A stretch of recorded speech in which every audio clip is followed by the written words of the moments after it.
আসসালামু আলাইকুম। আশা করি সকলেই ভালো আছেন।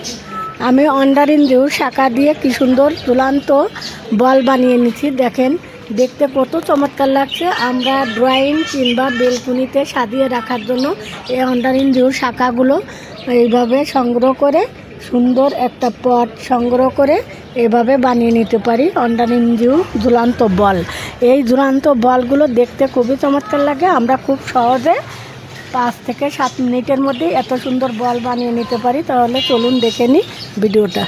অন্ডারিন জিউ বল, ঝুলন্ত বল বানানোর জন্য যে 3টে কৌটা আমি পরিষ্কার করে নিয়ে দেখেন মুখের এইখান থেকে কেটে নিয়ে এরপরে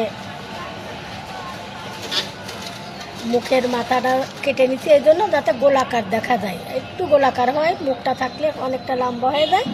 এরপরে আমি একটা চাকু গরম করে মুখটা ওইভাবে কেটে নিছি। এরপরে একটি মিডিয়াম সাইজের রড গরম করে আমি ছিদ্র করে নিয়ে নিছি। 3টে টপ এইভাবে নিয়ে নিছি। এখন এইটার ভিতর আমি এই মাটি, ভারী কম্পোস্ট, অন্ডারিন জিউ শাখা দিয়ে ঝুলন্ত টপ বানানোর জন্য আমি যে 3টে কৌটা দেখাইছিলাম সেই 3টে কৌটা দেখেন মুখটা কেটে আমি গোলাকার করে নিছি। মুখটা থাকলে একটু লম্বাটো ভাব হয়ে যাচ্ছে, এই জন্য মুখটা একটু চাকুর মাথাটা গরম করে এরপরে ওটা সমান করে কেটে নিছি। এরপরে আমি মিডিয়াম সাইজের একটা রড গরম করে দেখেন ছিদ্র করে নিছি সম্পূর্ণ টবগুলো। 3টে টব আমি এভাবে তৈরি করে নিছি। এখন এই টবের ভিতর আমি ভারী কম্পোস্ট, চা পাতি এটা দিয়েই আমি 2 চামচ নিমখোল দিয়ে এই মাটিটা তৈরি করে নিয়েছি। দেখেন এই মাটিটা তৈরি করে নিয়েছি। আর এই মাটিটা এখন ওর ভিতর ভরে নেব। আর মাটিটা এখন আমি তৈরি করার পরে ভিজিয়ে নিচ্ছি, তার কারণ কৌটার ভিতর ঢুকানোর পরে পানি স্প্রে করলে পুরো মাটিটা এই ভারী কম্পোস্টটা ভিজবে না। এখন ভিজানো অবস্থায় যদি আমি শাখাগুলো ঢুকিয়ে দিই তাহলে দ্রুত আমার শাখাগুলো শিকড় গজিয়ে আসবে। যার জন্য এর জন্য আমি নিয়ে নিচ্ছি আমার ছাদে বড় একটা ড্রামে আছে অন্ডারিন জিউ, সেখান থেকে কিছু শাখা আমি একবার সংগ্রহ কেটে নিয়ে আসছি। এই শাখাগুলো এখন মাটিটা ভরে আমি এই শাখাগুলো ওর ভিতর ঢুকাই নেব। দেখেন আমি টবগুলো এইভাবে মাটি দিয়ে ভরে নিয়ে নিছি।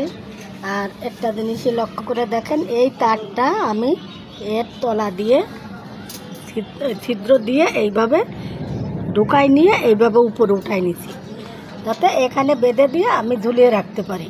যার জন্য যে ছিদ্র করা ছিল ওই ছিদ্রের ভিতর দিয়ে এইভাবে ঢুকিয়ে নিয়ে আমি মাটিটা একটু পানি দিয়ে ভিজে নিচ্ছি, এজন্য যাতে মাটিটা ভিজা থাকে আমার ভারী কম্পোস্টগুলো, তাহলে সহজে আমার শাখা থেকে চারাগুলো তৈরি হয়ে যাবে। 3টা পট আমি এইভাবে একই রকম করে নিয়ে নিচ্ছি। দেখেন এখন এই শাখাগুলো আমি এরকম ছোট ছোট করে কেটে নিয়ে নিচ্ছি। এই শাখাগুলো আমি এভাবে ঢুকিয়ে নিয়ে সমস্ত জায়গা এভাবে লাগিয়ে নেব।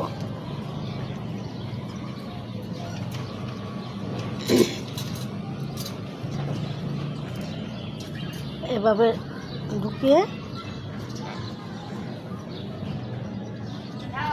3টা পট আমি এভাবে করে এইভাবে ভরে নেব সমস্ত জায়গায়। তারপর আবারও জিউ শাখা দিয়ে আমি পটটা দেখেন সব ছিদ্রের ভিতর ঢুকিয়ে নিয়ে বল সিস্টেম আকারে করে ফেলছি। আর আংটাটাও দেখেন কত চমৎকার করে আমি গুলো তার দিয়ে পেঁচিয়ে নিয়েছি, যাতে ছিঁড়ে যাওয়ার ভয় না থাকে।